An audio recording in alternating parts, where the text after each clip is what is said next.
It's a mild January morning in 1888 on the wide-open prairies of Dakota Territory. Kids are heading off to school in their light jackets because the weather's unusually warm. Almost like spring teasing its way early, but by afternoon, the sky darkens, like someone's pulled a curtain over the sun. Temperatures plunge from 30 degrees above zero to 40 below in just a few hours. Winds howling at 60 miles an hour, whipping up snow so thick you couldn't even see your hand in front of your face. And in that chaos, hundreds of people, mostly farmers and school children, freeze to death right where they stand. Caught completely off guard by what history would call the children's blizzard.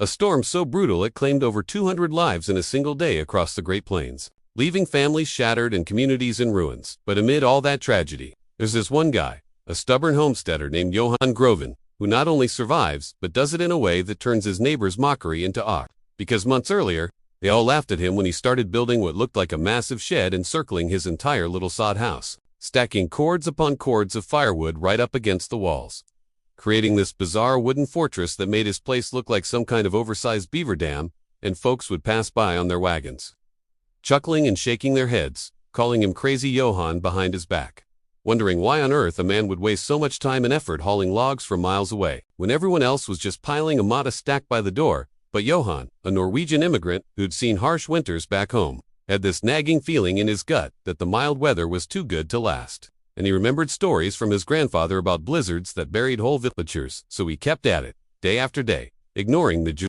reinforcing the structure with beams and thatch to keep the wood dry and close, turning his home into an insulated bunker without even knowing that's what he was doing. And as the seasons shifted, his neighbors carried on with their routines, planting crops and tending livestock, figuring Johann was just paranoid or maybe a bit touched in the head from the isolation of prairie life. But little did they know that this shed was just for storage. It was a lifeline, cleverly disguised as eccentricity.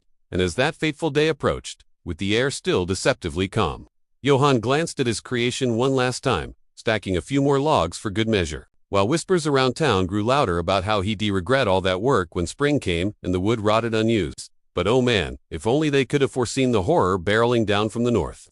A wall of cold and snow that would test every soul on those plains, leaving us to wonder what exactly happened when the blizzard hit. And how did a simple pile of firewood become the difference between life and death? So there Johann was, inside his sod house, that afternoon of January 12, 1888, when the first gusts started rattling the windows. Nothing too alarming at first, just a stiff breeze that had folks outside quickening their pace to get home. But then the temperature dropped like a stone thrown into a well, going from balmy to bone-chilling in minutes. And the snow came not in gentle flakes, but in a furious onslaught, driven by winds that screamed like banshees, blinding everyone and everything, turning the vast prairie into a white void where up was down and north was south. And out there, school teachers desperately tried to keep their pupils safe, herring them into schoolhouses that offered little protection as the cold seeped through cracks, while farmers like Johann's neighbors scrambled to their barns, only to find their fuel supplies buried or depleted, forcing some to burn furniture or even their own clothes to stay warm. But many didn't make it, their bodies found later curled up in drifts, faces frozen in eternal surprise. And the stories that emerged were heartbreaking: kids as young as 5, wandering lost from school, their little hands, frostbitten, collapsing just yards from safety, entire families perishing together in their wagons.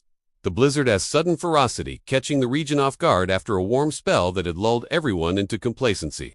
But back at Johann's place, as the storm ramped up, he hunkered down, the walls of his house buffered by that thick layer of stacked firewood that acted like a natural barrier, blocking the wind's sharp teeth and holding in whatever heat his stove could muster. And as the hours ticked by, he fed log after log into the fire, the supply endless because it was right there, literally surrounding him. No need to brave the outside, where visibility was zero and the cold could kill in minutes. And he thought about his neighbors, wondering if they were okay, remembering their laughter but feeling no bitterness. Just a quiet resolve as the house groaned under the assault but held firm, that would not only providing fuel, but also insulating the thin sod walls that otherwise would have let the freeze creep in like a thief. And through the night, as temperatures hit record lows and the wind piled snow higher than a man's head, Johann kept the fire going, rationing his food and water, listening to the howls outside that sounded like the cries of the damned. And he prayed for dawn, knowing that many wouldn't see it. The blizzard claiming victims indiscriminately, from the poorest immigrants to established ranchers, turning the landscape into a graveyard overnight. But as morning light struggled through the haze, Johann emerged to a world transformed, drifts covering fences and outbuildings. Silence hanging heavy where bustle once was, and he couldn't help but think about how close he'd come. His crazy shed proving its worth in ways he hadn't fully imagined. Yet the full extent of the miracle and the tragedy around him was just beginning to unfold, begging the question, how exactly did that firewood pull him through when so many others fell? And what lessons did this disaster etch into the history of the American frontier?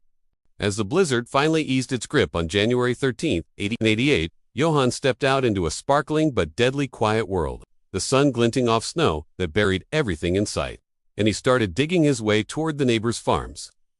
His breath fogging in the still frigid air, only to find scenes of utter devastation, cabins collapsed under the weight, livestock frozen stiff in their pens, and worst of all, bodies discovered in the melts days later, including those poor schoolchildren who'd tried to make it home but got disoriented in the whiteout, their small forms preserved in ice like tragic statues, and the toll mounted quickly.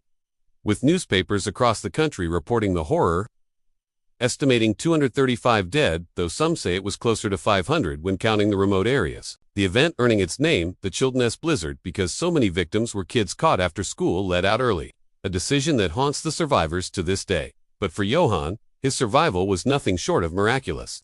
That shed of firewood not only supplying him with enough fuel to keep his stove roaring for over 24 hours straight, preventing hypothermia that claimed so many others who ran out of wood or could reach it in the storm, but also the way the stacked cords formed a windbreak, reducing heat loss from his flimsy sod walls and even providing structural support against the drifts that might have caved in a lesser home.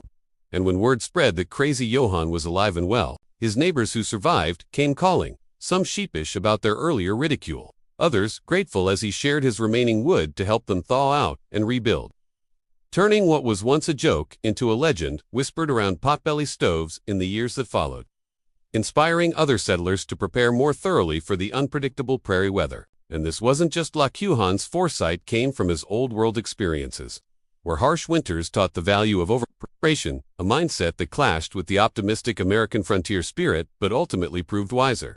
And the blizzard itself spurred changes, like better weather forecasting by the U.S. Signal Service, the precursor to today's National Weather Service, though it took more disasters to refine it. And reflecting on it all, Johann lived a long life, passing on stories to his grandchildren about how listening to your instincts and ignoring the crowd can save you, a message that resonates even now in our world of climate uncertainties and sudden calamities, reminding us that sometimes the crazy ideas are the smartest ones. So if this tale of resilience and survival gripped you like it did me, hit that like button, subscribe for more real history stories that feel like edgy verse-eat adventures, and drop a comment below, sharing what you'd stockpile for a modern-day blizzard: firewood, canned goods, or something else. Let's keep the conversation going, because history isn't just the past, it's a guide for tomorrow.